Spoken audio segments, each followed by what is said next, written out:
बागेश्वर धाम के पीठाधीश्वर धीरेन्द्र कृष्ण शास्त्री अब संगम नगरी प्रयागराज आने वाले हैं। प्रयागराज में बाबा का दरबार लगने वाला है।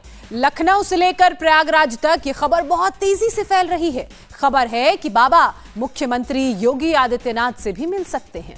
और इससे पहले धीरेन्द्र शास्त्री ने उत्तराखंड में संतों से मुलाकात की। प्रयागराज में भी उनका ऐसा ही कार्यक्रम है। सवाल यह है कि बाबा का प्लान आखिर क्या है, क्यों वो संतों से मुलाकातें कर रहे हैं। बाबा ने अपने वीडियो में काफी हद तक इसका खुलासा भी कर दिया है। पूरी डिटेल इस रिपोर्ट में देखिए। सनातन का झंडा गाड़े रहिए, कायदे में रहेंगे तो फायदे में रहेंगे। उत्तराखंड से बाबा बागेश्वर का नया डायलॉग आया है। कायदे में रहेंगे तो फायदे में रहेंगे। टारगेट कौन है, मैसेज किसके लिए है, सब क्लियर है।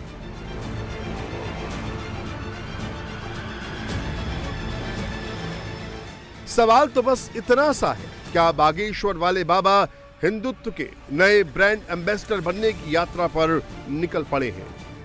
अगर हुआ मेरे धर्म पर घात, अगर हुआ मेरे धर्म पर घात, तो मैं प्रतिघात करूंगा। अगर हुआ मेरे धर्म पर घात, तो मैं प्रतिघात करूंगा। मैं हिंदू हूं, सिर्फ हिंदुत्व की बात करूंगा। क्या बाबा बागेश्वर हिंदुत्ववादी संतों के नए लीडर बन गए हैं? कौन सा तिलिस्म है बाबा बागेश्वर के पास, जो इस वक्त हिंदुस्तान के हर संत की जुबान पर धीरेन्द्र कृष्ण शास्त्री का नाम छाया है?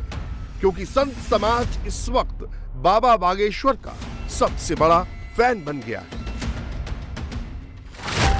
सनातनी हिंदू है, हमारे अंदर हिंदू का खून है। हम जब तक जिएंगे तब तक सनातन एकता के लिए बोलते रहेंगे। बुरा मत मानना, मैं यहां बैठे सब पागलों से कहूंगा, मुझे लौटकर दोबारा मां के गर्भ में नहीं जाना है, किसी को नहीं जाना है। लेकिन जब तक जिएंगे तब तक सनातन की बात करते थे, करते रहेंगे। रामचरितमानस जिस दिन भारत में राष्ट्रीय ग्रंथ बन जाएगा, उसी दिन राम राज्य आ जाएगा और भारत विश्व गुरु बन जाएगा। हाँ, तुम मेरा साथ दो, हम हिंदू राष्ट्र देंगे। लेकिन सौगंध है तुम्हें अपने अपने ईमान की, एक बूंद भी सनातन का हो, अब चूड़ी पहनकर घर पे मत बैठो। सभी मिशनरियों को डर है, ये आदमी 4 साल में उनका 20 साल का पूरा प्रोग्राम फेल कर देगा। हाँ, लेकिन ये होना भी जरूरी है, इतना खौफ होना चाहिए। अगर सनातन नहीं बचेगा, हिंदू नहीं बचेगा, तो बताओ कथा कौन सुनेगा, कौन कहेगा, मंदिर कौन जाएगा, संतों को प्रणाम कौन करेगा, रामायण कौन बांचेगा, राम के बारे में कौन जानेगा, संस्कृति को कौन अपनाएगा, संस्कार को कौन अपनाएगा? कोई नहीं अपनाएगा। इसलिए वर्तमान में सनातनी हिंदुओं का एक होना जरूरी है, जरूरी है, बहुत जरूरी है। सनातन को बचाना है, भारत को हिंदू राष्ट्र बनाना है, तो हिंदुओं को एक होना ही होगा। बाबा के इसी डायलॉग ने पूरे संत समाज को एक मंच पर लाकर खड़ा कर दिया है।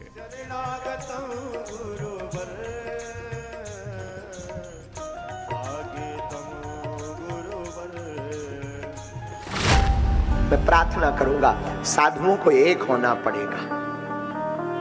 लड़ने से काम नहीं चलना है, शक्ति दिखाने से काम नहीं चलना। और शक्ति अगर सनातनी व्यक्ति को दिखाई तो क्या खाक दिखाई? शक्ति दिखाना ही है ना, तो सब सनातनी संत एक हो जाओ और इन विरोधियों को दिखाओ शक्ति क्या होती है। अब तक समर्थन जुबानी था, मठ मंदिरों में बैठकर दिए गए बयानों तक था, लेकिन अब बाबा बागेश्वर ने काम मिशन मोड पर ला दिया है। फरवरी में बागेश्वर धाम पर बड़ा मेला लगने वाला है। मौका सामूहिक कन्या विवाह का है, लेकिन मंच सबसे बड़ी धर्म संसद का सजने वाला है। बागेश्वर धाम पर भी 18 फरवरी को 121 बेटियों का विवाह होगा। हम आपको आमंत्रण का कार्ड कहेंगे कि आप ये जूम कर दो भैया, ये आमंत्रण का कार्ड है और आप सभी जो है 18 फरवरी को सादर आमंत्रित हैं।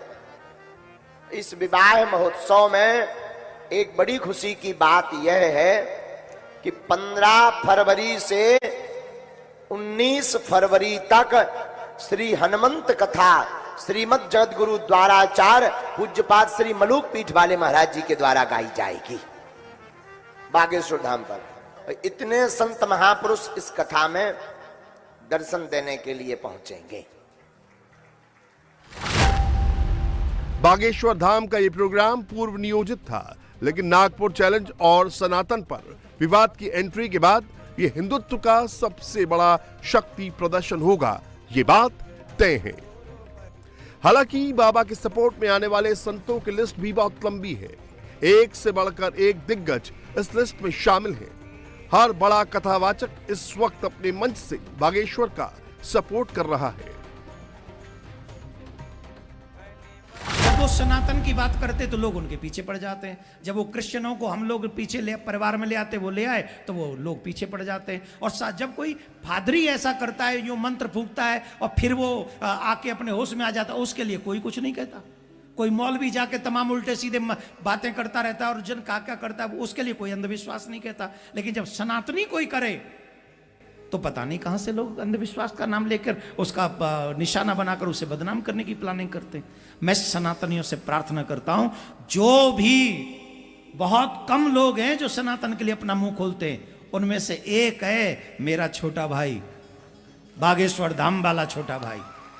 मैं उन महाराज का आदर करता हूं और यहां से बैठकर इतने हजारों की तादाद में छोटे महाराज जी अपने छोटे भाई को कहता हूं, आप आगे बढ़ो, देवकी नंदन आपके साथ में है, हम मिलकर सनातन का आगे कार्य करेंगे, चाहे और कुछ भी झेलना पड़े झेलेंगे। दुख की दुर्भाग्य की बात यह है कि हम लोगों में से ही अपने ही भाई बंधुओं की टांग खींचने का हमारा अभ्यास है। इससे हानि किसकी है? हमारी हानि है कि नहीं? हमारी हानि है। इसलिए राष्ट्र में, समाज में कोई भी व्यक्तित्व यदि आगे बढ़ता हो तो उससे सारे समाज को प्रसन्न होना चाहिए। धीरेन्द्र कृष्ण शास्त्री जी से इतना ही कहना चाहूंगा इस व्यासपीठ से, सनातनी कभी अकेला नहीं होता, उसके साथ मेरा राम कृष्ण और शिव भी होता। पंडित धीरेन्द्र कृष्ण शास्त्री को यह विचार कर लेना चाहिए, आप अकेले नहीं हैं। भोलेनाथ, कुबेर भंडारी, राम, कृष्ण और एक एक सनातन धर्म का बच्चा भी आपके साथ कदम से कदम मिलाकर खड़ा है। आप सनातन धर्म की ध्वजा को आगे बढ़ाएं। सनातन धर्म की ध्वजा जो आगे बढ़ाएगा, जो भी बढ़ाए, उसके साथ आपके कदम चलना चाहिए, आपके कदम अग्रण्य होना चाहिए। जिस समय आवाज लगेगी उस समय एक एक सनातनी आपके साथ में खड़ा है, उसकी चिंता ना करिएगा, फिर भोलेनाथ का डमरू जरूर बजेगा।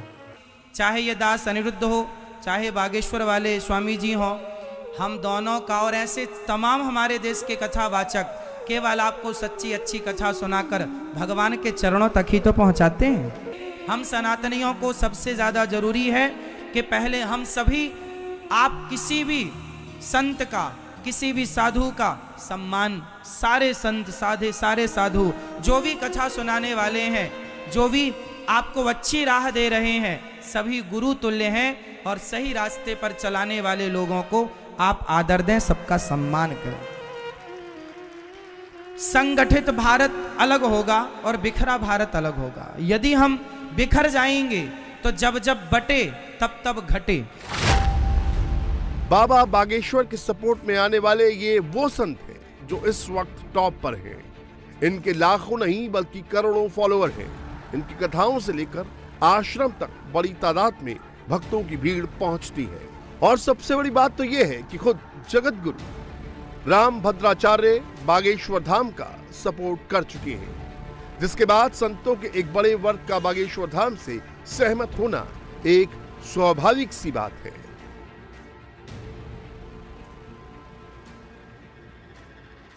सनातन धर्म को आगे मतलब काम अच्छा लड़का कर रहा है। वो तो देखिए, अच्छा काम करने पर सवाल उठाए जाते हैं, मुझ पर सवाल उठाए जाते हैं, तो क्या करिएगा।